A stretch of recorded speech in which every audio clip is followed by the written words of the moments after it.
प्रिय विद्यार्थियों, कैसे हैं आप सब। मुझे आशा है कि आप बेहतरीन होंगे, बहुत अच्छे होंगे। प्रिय विद्यार्थियों, इंग्लिश की इस सिलसिलेवार क्लास में पिछली कक्षाओं में हमने पढ़ा था कि वोकैबुलरी, उसके बाद में वर्ब्स, वर्ब्स के फॉर्म, वर्ब्स की पहचान इत्यादि के बारे में पढ़ा था। और अब हमारा तीसरा जो टॉपिक है वो टॉपिक है टेंसेज। क्या है प्रिय विद्यार्थियों? टेंसेज। और आज हम विशेष रूप से टेंस या काल या समय के बारे में विस्तृत रूप से जानने वाले हैं। सभी विद्यार्थी इस बोर्ड की तरफ ध्यान देंगे। हम कोशिश करेंगे कि बेहतरीन से बेहतरीन कंटेंट आपको दें और आप इस टेंसेज की जो भी थ्योरी है इसको बेहतरीन ढंग से समझने का प्रयास करें।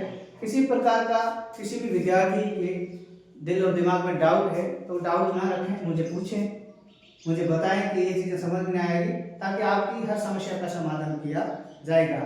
तो सबसे पहले हम बात करेंगे आज टेंस, जिसका हिंदी में मतलब काल या समय। प्रिय विद्यार्थियों, इंग्लिश में टेंसेज की बात करें तो टेंस मूल रूप से 3 प्रकार के होते हैं। कितने हैं? 3 टाइप्स के। 3 टाइप्स के होंगे। कौन कौन से प्रिय विद्यार्थियों? पहली हम बात करें तो वो है प्रेजेंट टेंस, जिसको हिंदी में हम कहते हैं वर्तमान काल। क्या कहते हैं प्रिय विद्यार्थियों? वर्तमान काल। दूसरा है जिसको हम कहेंगे पास्ट टेंस, इसका हिंदी में अर्थ होता है भूतकाल। क्या होता है प्रिय विद्यार्थियों? भूतकाल। और जो तीसरा है उसको हम कहेंगे फ्यूचर टेंस, जिसका हिंदी में अर्थ होता है भविष्य काल। क्या होता है प्रिय विद्यार्थियों? भविष्य काल। अब इसमें ध्यान देने योग्य ये बात है कि टेंस पढ़ने जा रहे हैं। टेंस में मूल रूप से हमने बताया कि टेंस मूल रूप से 3 प्रकार के होंगे। There are 3 types of tenses. कौन कौन से 3 टाइप्स है? तो उसमें से पहला है प्रेजेंट टेंस, दूसरा है पास्ट टेंस और तीसरा है फ्यूचर टेंस। प्रिय विद्यार्थियों, इसकी बेसिक हम चर्चा करेंगे। जैसे 3 टाइप्स हमने देखे मूल रूप से। प्रत्येक टाइप्स टेंसेज के 4 टाइप्स हम पढ़ेंगे। जैसे प्रेजेंट की बात करें तो present simple tense, present continuous tense, present perfect tense, present perfect continuous tense. इसी प्रकार पास्ट के भी से 4 और फ्यूचर के भी 4। आगे जब उसको पढ़ेंगे तो हम विस्तृत रूप से इसके बारे में चर्चा करेंगे। अब 4 4 8 और 4 12 और प्रत्येक टेंस के 4 टाइप के सेंटेंस पढ़ेंगे। तो इस 12 को 4 से गुणा करेंगे तो 48, यानी टेंसेज में मुख्यतः आप 48 टाइप्स पढ़ने वाले हैं। यानी उसमें सेंटेंस भी इंक्लूड किया गया है। यानी कुल मिलाकर के 48 टाइप के सेंटेंस आप इसमें पढ़ने को मिलेगा। अब ध्यान देने वाली बात यह है कि जो भी बातें आपको बोर्ड पर समझाई जाती है, बताई जाती है, उसको ध्यानपूर्वक देखें। जहां कहीं समझ में नहीं आए तो मुझे जरूर बताएं कि यहाँ चीजें मुझे समझ में नहीं आई। तो ये हो गया बेसिकली कि टेंस कितने प्रकार के होते हैं और टेंस में क्या क्या हम पढ़ने वाले हैं। अब हम प्रिय विद्यार्थियों आगे बात करें तो सबसे पहला जो हमारा टेंस है वो है प्रिय विद्यार्थियों प्रेजेंट टेंस। कौन सा? प्रेजेंट टेंस, इसको हिंदी में कहते हैं प्रिय विद्यार्थियों वर्तमान काल। एक रोचक बात मैं बताने वाला हूं जो हर कई किताब में लिखी हुई नहीं मिलती। हम कई सालों से पढ़ते आ रहे हैं, जन्म काल से पढ़ते आ रहे हैं कि प्रेजेंट टेंस सबसे पहले, जबकि आपको पता है कि पास्ट टेंस अभी आज से पहले जो बीत चुका समय है वो पास्ट टेंस में पहले वो होता है, उसको पहले क्यों नहीं पढ़ा जाता? बिल्कुल दिमाग में ऐसा क्वेश्चन आना चाहिए, और इसका उत्तर ये है कि किसी भी जीव का जो अस्तित्व है उस अस्तित्व की कल्पना वर्तमान या वर्तमान के अंतर्गत ही होती है। यदि हम वर्तमान में जिंदे ना होते तो हमारी कोई भी कहानी नहीं होती, कुछ सोचने समझने की क्षमता ही नहीं होती, कहानी खत्म होती। इसलिए किसी भी जीव का अस्तित्व वर्तमान में संभव होने की वजह से सबसे पहले वर्तमान को पढ़ा जाता है। वर्तमान के बाद में आज से पहले जो बीत चुका है, पास्ट टेंस जिसको कहते हैं भूतकाल, उसके बारे में विचार करते हैं, और भूतकाल से सीख लेकर के हमें भविष्य में क्या नवाचार करने हैं इसके बारे में सारी चर्चा करते हैं। तो क्रमिक रूप से हम पढ़ेंगे प्रेजेंट टेंस, फिर पास्ट टेंस और फिर फ्यूचर टेंस। ध्यान दें यहाँ प्रेजेंट टेंस में मैंने कहा 4 टाइप्स होंगे। कौन कौन से? पहला प्रेजेंट सिंपल टेंस, फिर प्रेजेंट कंटिन्यूस टेंस, फिर प्रेजेंट परफेक्ट टेंस, फिर present perfect continuous tense. 4 type पढ़ेंगे। तो उसमें से सबसे पहला है प्रेजेंट टेंस में, वो है प्रेजेंट सिंपल टेंस। इसका मतलब होता है साधारण वर्तमान काल। ठीक है, क्या होता है प्रिय विद्यार्थियों? साधारण वर्तमान काल। अब ध्यान देने योग्य बात यह है कि साधारण वर्तमान काल जब हम पढ़ेंगे तो सबसे पहले किसी भी चीज को पढ़ने के लिए उसमें होता है पहचान। चाहे हिंदी हो चाहे इंग्लिश हो, उसमें पहचान किसी भी चीज की करना जरूरी है। तो सिंपल प्रेजेंट टेंस की पहचान, हमें क्या पता चलेगा कि ये सेंटेंस सिंपल प्रेजेंट टेंस का है या प्रेजेंट कंटिन्यूस टेंस का है? तो वो पहचान में से पता चलेगा। ये पहचान दिमाग में रखना बहुत जरूरी है। तो सिंपल प्रेजेंट टेंस या प्रेजेंट सिंपल टेंस की हम बात कर रहे हैं साधारण वर्तमान काल की। तो साधारण वर्तमान काल में पहचान के रूप में हिंदी वाक्यों, कुछ सेंटेंस आपको हिंदी में दिए हो और पता करना इसका इंग्लिश बनाना है, तो पता कैसे करोगे कि प्रेजेंट सिंपल टेंस का है, फिर उसका इंग्लिश बनाओगे। तो हिंदी वाक्यों के अंत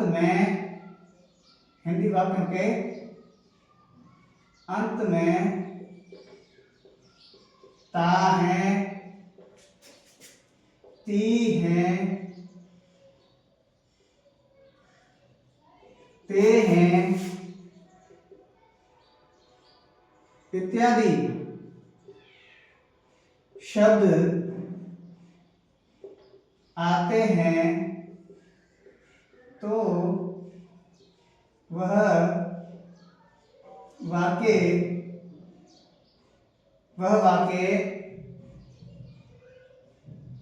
प्रेजेंट सिंपल टेंस का होगा। ध्यान देने योग्य बात है विद्यार्थियों कि हिंदी वाक्यों के अंत में ता है, ती है, ते हैं इत्यादि शब्द आते हैं तो वह वाक्य हमेशा प्रेजेंट सिंपल टेंस या साधारण वर्तमान काल का होगा। उसके अलावा कुछ सेंटेंस आपको अंग्रेजी में देकर के उसका हिंदी में सवाल पूछे तो कैसे पता करोगे? तो उसके लिए एक वर्ड आता है विद्यार्थियों जिसका हम कहते हैं एडवर्ब। ठीक है, एडवर्ब का मतलब होता है, ये भी एक फिक्स वर्ड है। ठीक है, और कुछ फिक्स वर्ड ऐसे होते हैं जिनको देख करके सेंटेंस में कहीं दिखे तो उससे पता चलता है कि ये साधारण वर्तमान का या सिंपल प्रेजेंट टेंस का सेंटेंस है। एडवर्ब कौन कौन सी है उसमें? सबसे पहले प्रिय विद्यार्थियों आप देखने का प्रयास करें तो वो है, जैसे हम बात करें तो प्रिय विद्यार्थियों तो वो है ऑलवेज।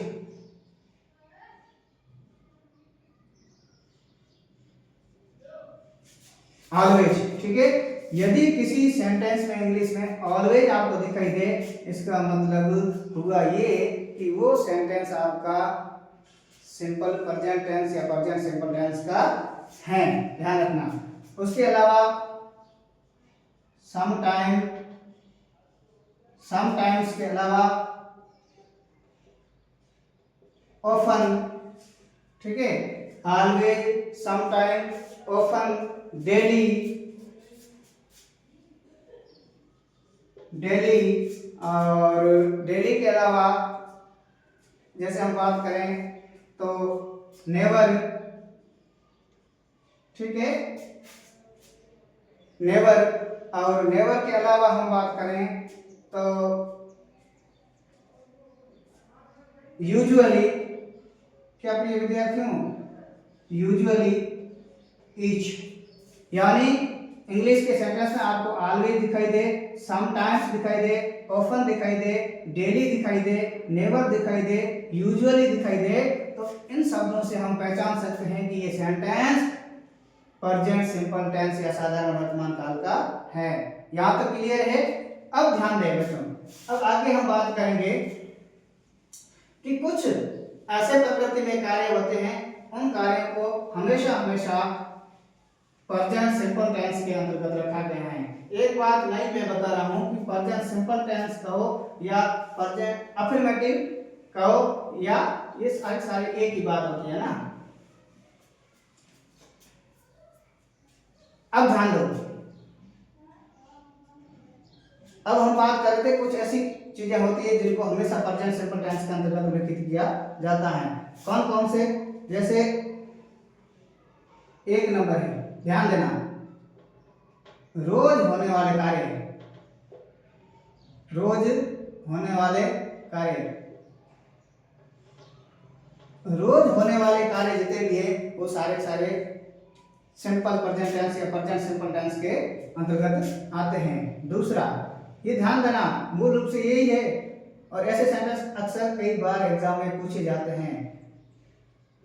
आदतन कार्य है, आदतन कार्य जितने भी हैं, जैसे वो हमेशा लेट उठती है, वह हमेशा खेलने जाया करती है, या और भी कई सारे उदाहरण हैं, हम इस तरह से जब सेंटेंस पढ़ेंगे उसमें पढ़ेंगे, तो वो सारे सारे आदतन कार्य हमेशा प्रेजेंट सिंपल टेंस के अंतर्गत आएंगे। उसके अलावा तीसरा है प्रिय विद्यार्थियों, वो है सार्वभौमिक शर्तें। क्या है? सार्वभौमिक शर्तें, जिसको हम कहेंगे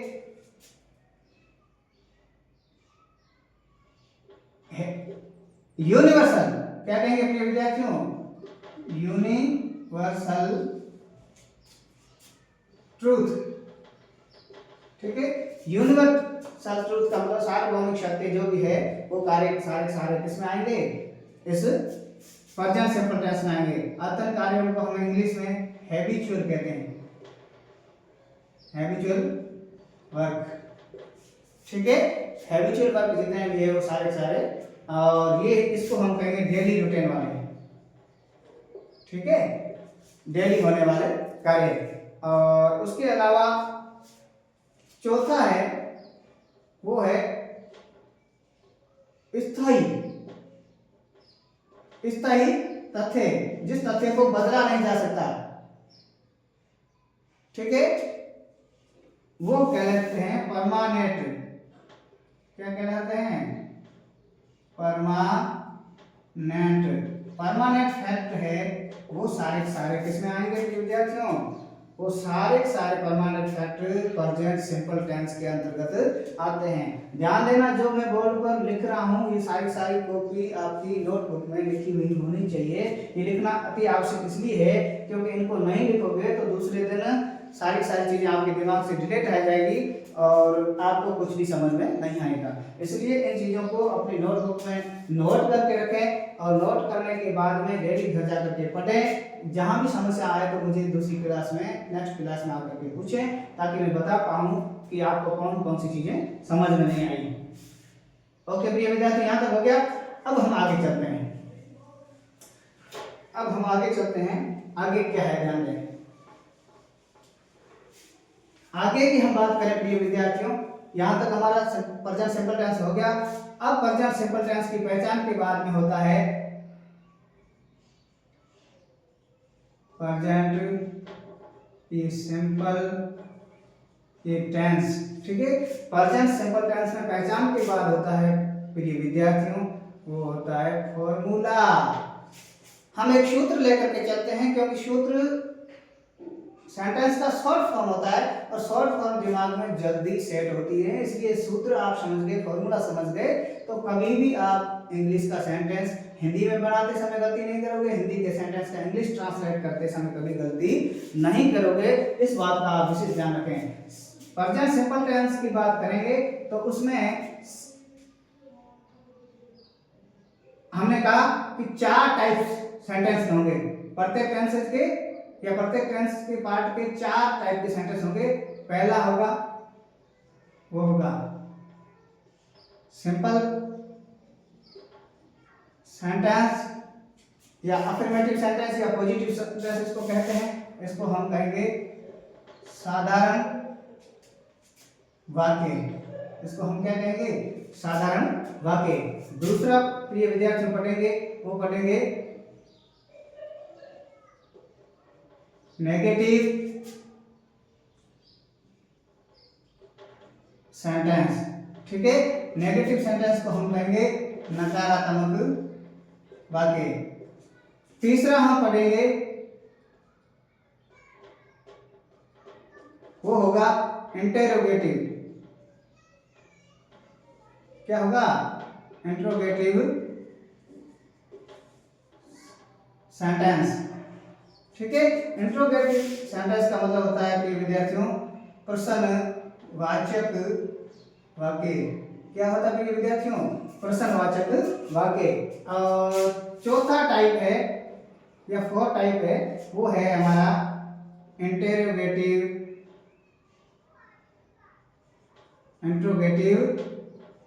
नेगेटिव, क्या है प्रिय विद्यार्थियों, इंट्रोगेटिव नेगेटिव सेंटेंस, ठीक है। इंट्रोगेटिव नेगेटिव सेंटेंस का हिंदी मतलब होता है प्रश्नवाचक, क्या, प्रश्नवाचक नकारात्मक वाक्य। इसका हिंदी क्या होता है, इंट्रोगेटिव नेगेटिव सेंटेंस का प्रश्नवाचक नकारात्मक वाक्य। अब ध्यान देने के बाद ये सारी उतार ली, अब आगे बढ़ते हैं। अब इन चारों सेंटेंस में पहला सेंटेंस हम पढ़ेंगे जिसको हम कहते हैं सिंपल सेंटेंस, अफर्मेटिव सेंटेंस या पॉजिटिव सेंटेंस। तो ये विद्यार्थियों इधर ध्यान दें, सिंपल सेंटेंस में इसका हम फॉर्मूले की बात करें तो ये फॉर्मूला है, ये फॉर्मूला आपके दिमाग में बैठ गया, इसका मतलब इंग्लिश में टेंस क्लियर हो जाएंगे। ये फॉर्मूला क्या है, ध्यान रखना। प्रेजेंट सिंपल टेंस के सिंपल सेंटेंस का फॉर्मूला है सबसे पहले सब्जेक्ट, क्या होगा प्रिय विद्यार्थियों, सब्जेक्ट के बाद में होगा वर्ब की फर्स्ट फॉर्म, वर्ब की फर्स्ट फॉर्म के साथ में होगा एस या ईएस, उसके बाद होगा ऑब्जेक्ट, और ऑब्जेक्ट के बाद में होगा अदर, और अदर के बाद में होगा फुल स्टॉप। क्या होगा प्रिय विद्यार्थियों, तो सब्जेक्ट यानी कर्ता, वर्ब की फर्स्ट फॉर्म प्लस एस या ES plus object plus other, और अदर के बाद में सेंटेंस में फुल स्टॉप लगा। कई बार विद्यार्थियों बारीक चीज बताता हूँ, कई बार हम सेंटेंस पूरा इंग्लिश में बना देते हैं और इंग्लिश में सेंटेंस बनाने के बाद में ये फुल स्टॉप आप डॉट देख रहे हैं, ये फुल स्टॉप नहीं लगाते हैं तो आपका वाक्य सही नहीं माना जाएगा according to English grammatical rules. ऐसी स्थिति में आपको बारीकियों का बहुत ध्यान देना, ये बारीकियां छोटी छोटी गलतियां हैं आपके लिए भविष्य में बड़ी हो सकती है, इसलिए यहाँ ध्यान दें। अब ध्यान रखना, यहाँ एक नोट डाले प्रिय विद्यार्थियों, में एक बारीक चीज बता रहा हूँ। मैंने कहा कि वर्ब के साथ एस या ईएस, ध्यान रखना कब ये एस या ईएस कब लगेगा, यदि लिखें, यदि सब्जेक्ट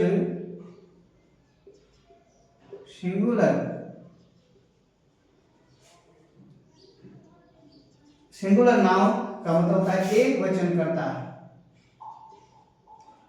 है ना, एक वचन करता। जब सब्जेक्ट सिंगुलर नाउन यानी एक वचन करता, एक वचन सिंगुलर नाउन एक वचन करता हो तो वर्ब के साथ में, वर्ब की फर्स्ट फॉर्म के साथ में एस या ईएस आएगा। यदि सब्जेक्ट प्लूरल है, ध्यान देना, यदि सब्जेक्ट प्लूरल है तो वर्ब की फर्स्ट फॉर्म के साथ में एस या ईएस नहीं आएगा, ध्यान देना। अब सिंगुलर सब्जेक्ट कौन कौन से है, ध्यान देना। सिंगुलर सब्जेक्ट यहाँ कोष्टक में आप लिख दीजिए, जैसे ही है, सी है, इट है, या किसी का नेम है। किसी का नाम हो सकता है, वह ही हो सकता है, वह ही सी हो सकता है, वह इट हो सकता है। कोई भी ऐसा आपको सेंटेंस में सब्जेक्ट दिखाई दे तो वर्ब की फर्स्ट फॉर्म के साथ एस या ईएस आएगा। कब? प्रेजेंट सिंपल टेंस के सिंपल सेंटेंस की बात कर रहा हूं, ठीक है। अदरवाइज सब्जेक्ट यदि प्लूरल है, प्लूरल कौन सा है, जैसे वी है, यू है, दे है, राम एंड श्याम है, मीना एंड सीमा है, यानी दो से अधिक या ग्रुप, ऐसी स्थिति में इसको हम प्लूरल सब्जेक्ट देंगे। इस सब्जेक्ट के साथ वर्ब की फर्स्ट फॉर्म के साथ एस या ईएस नहीं आएगा, वर्ब की फर्स्ट फॉर्म सीधी की सीधी आपको पुटअप करनी है। ये बात आपको विशेष रूप से ध्यान रखनी है, ठीक है। यहां तक क्लियर है। अब हम आगे चलते हैं बच्चों, ये बात नोट कर लेना, ठीक है। अब हम आगे चलते हैं, जैसे एग्जांपल लेते हैं कि किस प्रकार हम इसको पुटअप करते हैं प्रत्येक बात को। तो फॉर्मूला शॉर्ट में हमेशा ध्यान रखना, ये फॉर्मूला मैं ऊपर लिख देता हूं। ये सब्जेक्ट, ठीक है, प्लस वर्ब की फर्स्ट फॉर्म, प्लस में एस या ईएस, प्लस में ऑब्जेक्ट, प्लस में अदर, और प्लस में फुल स्टॉप। ये ध्यान रखना, बहुत बारीकियां हैं। इन बारीकियों को ध्यान नहीं रखोगे तो मामला बैठने वाला नहीं है। अब सिंपल सेंटेंस हम बनाएं तो सिंपल सेंटेंस कैसे होगा, ध्यान दें। पहली बात, माना कि हम एक नंबर सेंटेंस हमारा है हिंदी में कि वह मैदान में हमेशा क्रिकेट खेलती हैं। ध्यान दें, इसमें कैसे पता चला हमारे को कि ये प्रेजेंट सिंपल टेंस का है, सिंपल सेंटेंस है। तो ध्यान रखना, एक तो किसी प्रकार का नेगेटिव सेंस नहीं है इसमें, दूसरा हिंदी वाक्य के अंत में ता है, ती है, मैंने कहा था, और मेन ये है हमेशा।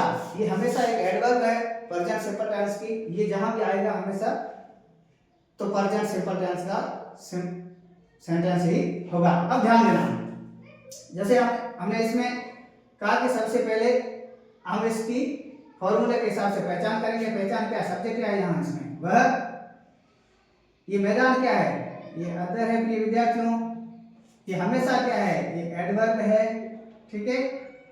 ये क्रिकेट क्या है, ये प्रिय विद्यार्थियों ऑब्जेक्ट है, और ये खेलना क्या है, वर्ब है। क्या है प्रिय विद्यार्थियों, वर्ब है। अब ध्यान रखना, फॉर्मूला क्या था, पहले सब्जेक्ट, वर्ब को अंग्रेजी में क्या कहते हैं, वर्ब को अंग्रेजी में कहते हैं ही या सी। पीछे खेलती है, स्त्रीलिंग आया है तो इसका होगा सी, सी। अब ध्यान देना, वर्ब कौन सी है, खेलना, सब्जेक्ट के बाद वर्ब की फर्स्ट फॉर्म, खेलना कहते हैं प्रिय विद्यार्थी प्ले, क्या कहते हैं। अब मैंने कहा सब्जेक्ट सिंगुलर नाउन हो, वर्ब की फर्स्ट फॉर्म के साथ ऐसे रखेंगे। सब्जेक्ट सी है, सी सिंगुलर नाउन है, इसका मतलब एस लगाएंगे इसके पीछे, सी प्लेज। फिर क्या मैंने कहा, सब्जेक्ट वर्ब की फर्स्ट फॉर्म के बाद में ऑब्जेक्ट, क्या, सी आर आई सी के ई टी, क्रिकेट, क्या खेलती है, क्रिकेट खेलती है। क्या का जितना भी अर्थ होगा इंग्लिश में वो सारा सारा ऑब्जेक्ट होगा। सी प्लेज क्रिकेट, फिर क्या है, अदर, अदर क्या है, इन द मैदान, मैदान का मतलब ground, she plays cricket in the ground, यहां लिखोगे ऑलवेज। एडवर्ब को आप पहले भी लगा सकते हो, एडवर्ब को बाद लगा सकते हो, एडवर्ब का आगे पीछे होने में कोई ज्यादा फर्क नहीं होगा। या सेंटेंस के पहले में या सेंटेंस के बाद में रखोगे तो सेंटेंस अच्छा दिखाई देता है ना। She play cricket, she plays cricket in the ground always. वह हमेशा मैदान में क्रिकेट खेलती है, या वह मैदान में हमेशा क्रिकेट खेलती है। ठीक है। अब दूसरा सेंटेंस प्रिय विद्यार्थियों, दूसरा सेंटेंस कैसे है? दूसरा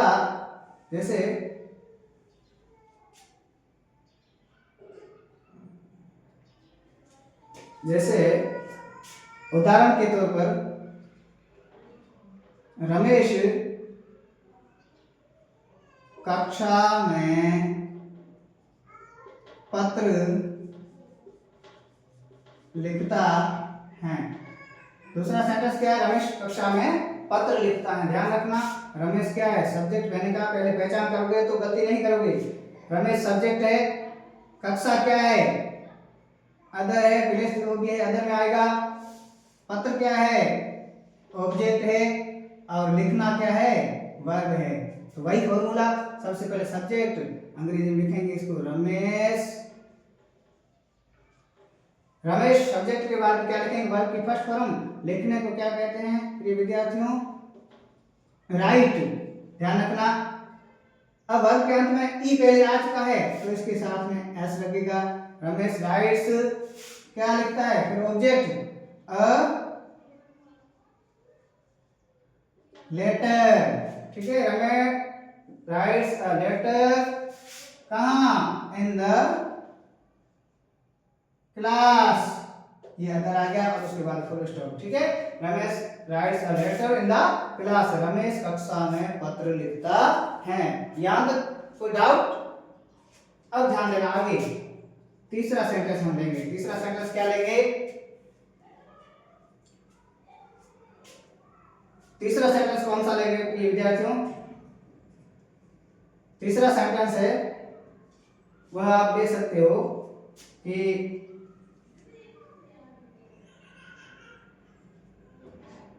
मोहन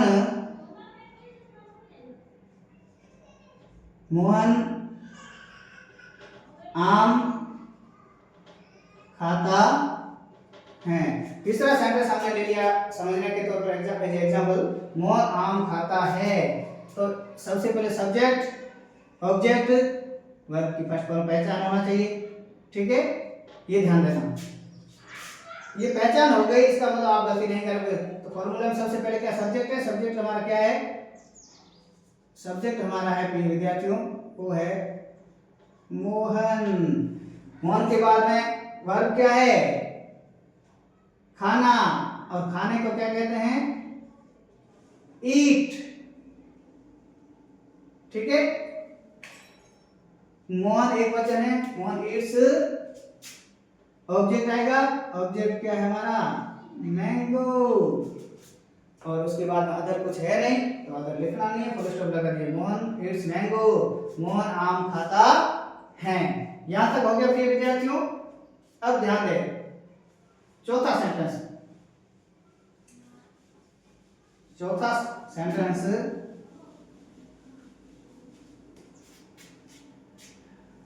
सेंटेंस ये है कि हम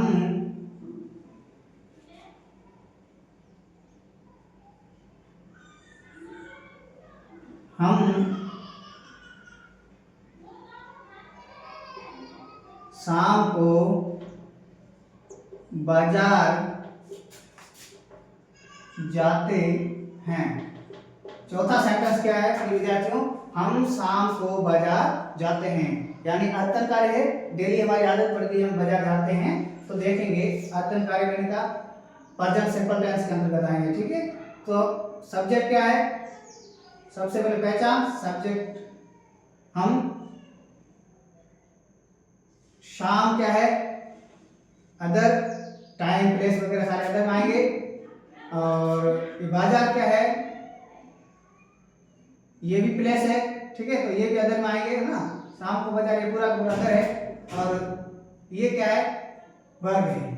तो वही फॉर्मूला, सबसे पहले सब्जेक्ट हमको अंग्रेजी में कहते हैं वी। क्या कहते हैं प्रिय विद्यार्थियों? वी। ठीक है, वी के बाद में क्या लिखेंगे? वर्ब की, सब्जेक्ट के बाद वर्ब की फर्स्ट फॉर्म क्या है? जाना। अब जाना को अंग्रेजी क्या कहते हैं प्रिय विद्यार्थियों? गो। अब ध्यान देना, वी क्या है, प्लूरल नाउन है या सिंगुलर सब्जेक्ट या प्लूरल सब्जेक्ट है? तो यहाँ वी प्लूरल सब्जेक्ट है, बहुवचन करता है। तो मैंने कहा था जब भी सेंटेंस में प्लूरल सब्जेक्ट हो तो वर्ब की फर्स्ट फॉर्म के साथ एस या ईएस नहीं लगता है, ध्यान रखना। तो वी के साथ में वो आएगा, एस या ईएस नहीं आएगा। वी गो टू कहाँ, market, we go to market, फिर अदर इन द